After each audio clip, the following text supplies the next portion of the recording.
اس کے بعد حضرت ابی ابن کعب رضی اللہ تعالیٰ عنہ کا قول ہے، یہ وہ ہے جن کو کہ حضور نے خود فرمایا کہ اقرأہم ابی ابن کعب، قرآن مجید کے سب سے بڑے قاری حضرت ابی ابن کعب رضی اللہ تعالیٰ عنہ، اور ان کے بھی سینے پر آپ نے تھپکی دی تھی کہ ایک سوال کیا آپ نے کہ سب سے عظیم سورت کون سی ہے،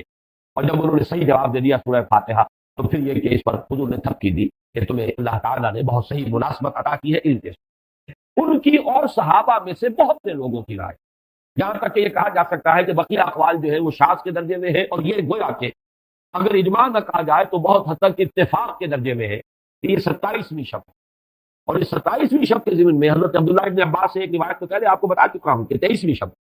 لیکن 27ویں شب کے ضمن میں جو مختلف روایات حضرت عبداللہ ابن عباس رضی اللہ تعالیٰ عنہما سے مروی ہیں، ان میں بھی کچھ لطیف نکات ہیں، وہ میں بعد میں بیان کروں گا۔ اس کے بعد ایک شاذ قول اور بھی ہے کہ یہ 29ویں شب ہے، تو یہ گویا کہ 9 ہے اقوال، ان میں سے بعض جلیل القدر صحابہ کے ہیں، عبداللہ ابن مسعود، ابو ذر غفاری، ابن عباس، ابی ابن کعب، لیکن یہ ہے کہ سب سے زیادہ جو اتفاق اگر اجماع نہ کہا جائے تو 27ویں شب پر۔ اس 27ویں شب کے بارے میں حضرت عبداللہ ابن عباس نے 3 نکتے بیان کیے۔ ایک نکتہ تو یہ ہے کہ یہ پوری سورہ مبارکہ جو ہے سورۃ القدر، اس میں 30 الفاظ ہیں، اور ان 30 الفاظ میں سے 27واں لفظ ہے ہی حتی مطلع الفجر، یہ 27واں ہے۔ اس کے اعتبار سے گویا کہ انہوں نے ایک ربط قائم کیا ہے کہ یہ 27ویں شب ہے۔ ایک بات انہوں نے یہ کہی ہے کہ اللہ تعالیٰ کو وطر محبوب ہے، اللہ وطر و یحب الوطر، اللہ خود بھی اکیلا ہے اور وطر کو پسند کرتا ہے۔ پھر یہ کہ وطر جو ہے اب رمضان مبارک کے اندر اگر وہ وطر شمار کیے جائیں گے تو 14-15 وطر بن جائیں گے، لیکن اس میں چونکہ آخری عشرے کے بارے میں بہت سی روایات جو ہے ان کا تقریباً اجماع ہو جاتا ہے کہ آخری عشرے میں، تو آخری عشرے میں بھی 5 وطر آئیں گے، 21ویں، 23ویں، 25ویں، 27ویں، 29ویں، لیکن حضرت عبداللہ ابن عباس کہتے ہیں کہ 7 کا حصہ اللہ تعالیٰ کو بہت پسند ہے،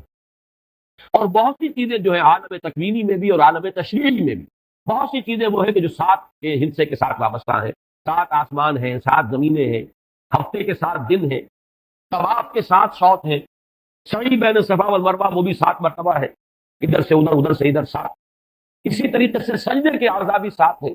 تو اس سے انہوں نے پہلے وطر اور وطر کے بعد 7 کا حصہ رمضان کے آخری عشرے کی وطر رات ہے، اور ان میں 7ویں رات یعنی 27ویں شب وہ اپنے اس حساب کتاب سے بھی، اور جب انہوں نے یہ بات بیان کی تو حضرت عمر رضی اللہ تعالی عنہ نے ان کی تحسین کی۔